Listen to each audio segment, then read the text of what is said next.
Put the windows up real quick. So you know what I was just thinking about right now? I'm on my way to the gym right now, on lunch break, and I was just thinking like how most people they don't have an idea of how to like a layout idea of how things run in this earth. Like for example, the things of God in the kingdom. I was just thinking about like how nobody really you have to go by what other people tell you, like preachers and pastors and stuff like that.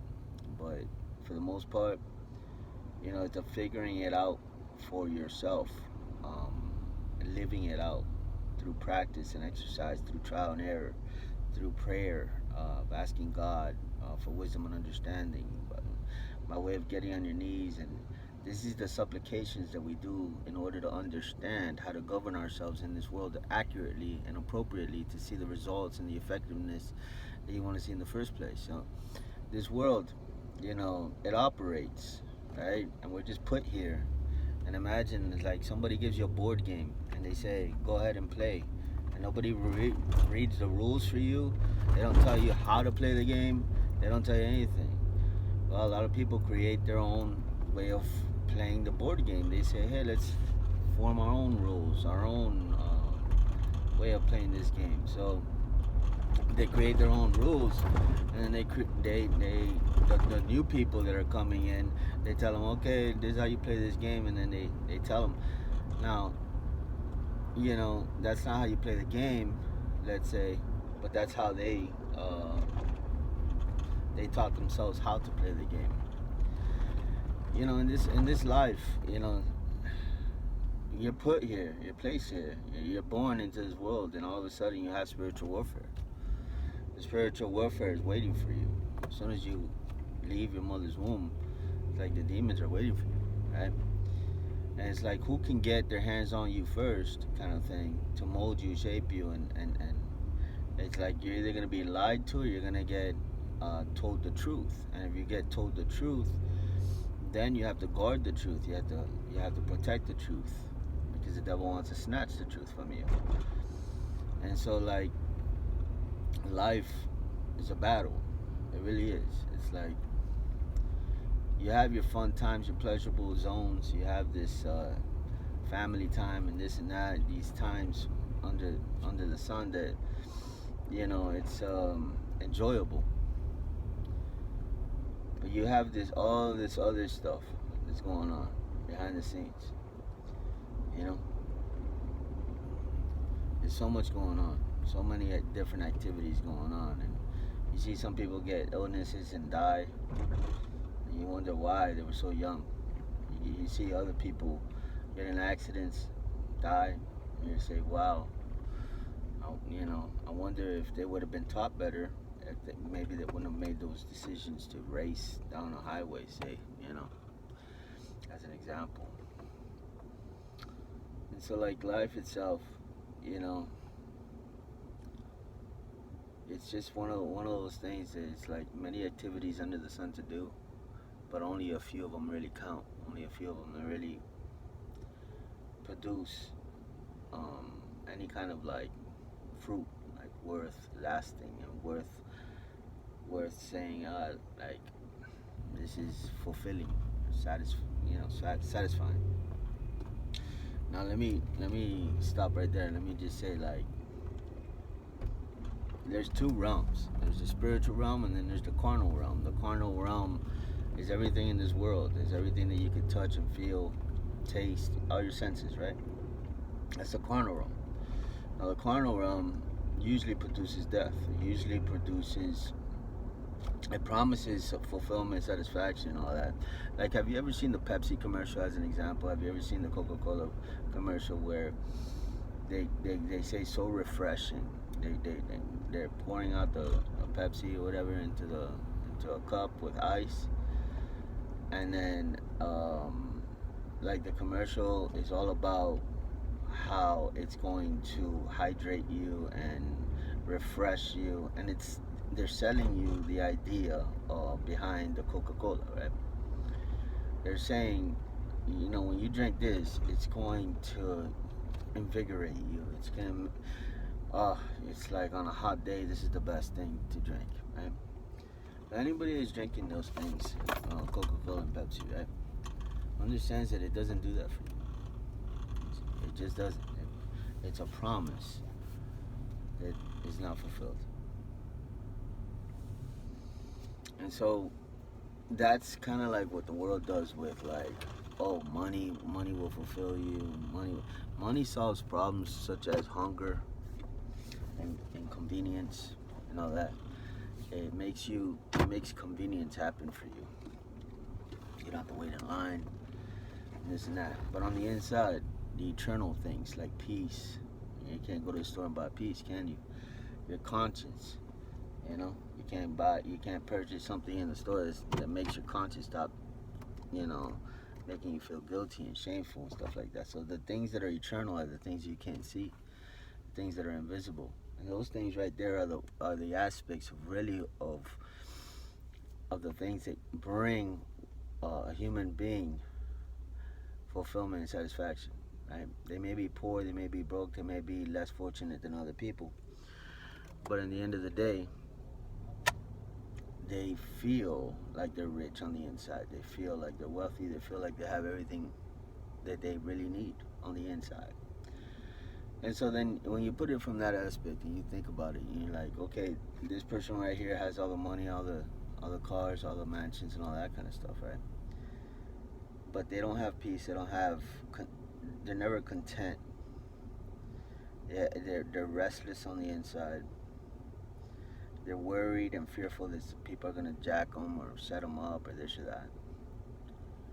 And they're always on a rush, going here and going there. So they never stop and smell the flowers, so to speak. So yeah, they have all that stuff. And that's all it is. It's stuff that they can't take with them when they die. They got to leave it behind. And so all that stuff, it's like you can grab it, look at it, smell it, taste it, and that's it. That's as far as that goes. And so, like, where the heart loves affection, because love and affection and all that, it's part of the eternal realm. And so what Satan tries to do is try to take the carnal things in life and promises you that it's going to fix the eternal things in your life. And so that's the lie. But many fall for it, right? They fall for the Coca-Cola commercial. They go and they buy Coca-Cola only to be disappointed. Because it promised them something that was eternal. The eternal promise was, you feel this way and this is going to fix that. And it doesn't do it. Pills, all it does is numbs you. It turns off a piece of the brain that the brain is like active in that place, and it makes you feel like you have pain or this or that, and all it does is the pill goes and attacks that part of the brain and it shuts it down. And so now you're numb and you're like, okay, I don't have pain anymore. But it didn't fix it. It just addressed the symptoms, but it didn't uproot the problem, right? The problem is there tomorrow and then the next day. So the eternal things is what we're looking for. The eternal things is, it's the importance, it's the meaning, it's the purpose, it's the foundation of life. And so then the devil has produced counterfeits, right? There's yoga, there's meditation, there's the yin and the yang, there's idols that the devil has built up, all to get people to say, okay, come over here if you want fulfillment. Again, the Coca-Cola commercial promises but doesn't deliver, so the people don't get what they want. But what separates Jesus Christ from everything else is that Jesus Christ promises and he delivers. That's the difference. And so there is a realm of religion and there's a realm of the spirit. Religion is the counterfeit to the spirit. Religion is the laws, the rules, the works, the striving, the working, the laboring, the sweating, the praying, the this or that. but you're not seeing the results. That's religion. Now, Jesus Christ came and rebuked the Pharisees because they were all religious, but their heart wasn't in the setting of what they were doing. They were doing it for self-establishment, for titles, for self-gain, for the best seats in the house, for food, feastings, and this and that, parties, being the person on the list everybody would invite. So their traditions of religion were dead. They weren't doing it to know God, love God, and have a relationship with the Lord. It takes certain aspects of what the religion does to get closer to God. It takes prayer as an example, fasting as an example, but the heart behind it is different. And the heart needs to be, like God says in the Bible, have faith like a child. Come to God like a child. Because childlike faith is pure. Doesn't have any hidden motives, manipulation. It's not like any second agenda, plan B kind of stuff. It's here for Him. And that childlike faith is really what's needed in order to gain entry into the spiritual realm in terms of having the fruit that everybody's looking for, that eternal fruit of God that produces results and effectiveness, like the anointing as an example, or peace. Such an important topic. Peace is you can't live without peace. So important. So it's like you'll know them by the fruit. So some people say all the right things, but it's just their actions. They're not connected to their words. And then it just has to do with like laying down your life, laying down your agenda, and picking up God's ways, right? Because His ways are better than your ways. Because we're in rough shape without God.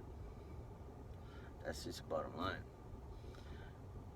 But when we forgive, we repent, we submit, and we obey, you see a better quality of life enter into your life. Period. Better quality of life comes and it redirects your life in the way of life abundant. There's success there. There's victory there. It's not all easy, but it's worth it because of the fruit. You have stuff that other people are looking for. People that are rich and wealthy, you have what they want. They trade all their money in for what you have. Because you have what they would love to buy in the store, which is like the stuff I just called out. The eternal things, right? The stuff that God gives freely. He said, "Come freely. I'll give freely." So it's all through grace, right? You don't have to work for it. It's all grace. But you have to come with the right heart, right? Like a child, childlike faith. And knock on His door and say, no games, no hidden motives or agenda. I'm just here to submit. And I want salvation. I want redemption. I want to be satisfied. And I would love for you to help me to get to that place of living in the Spirit. Not religion, but the Spirit.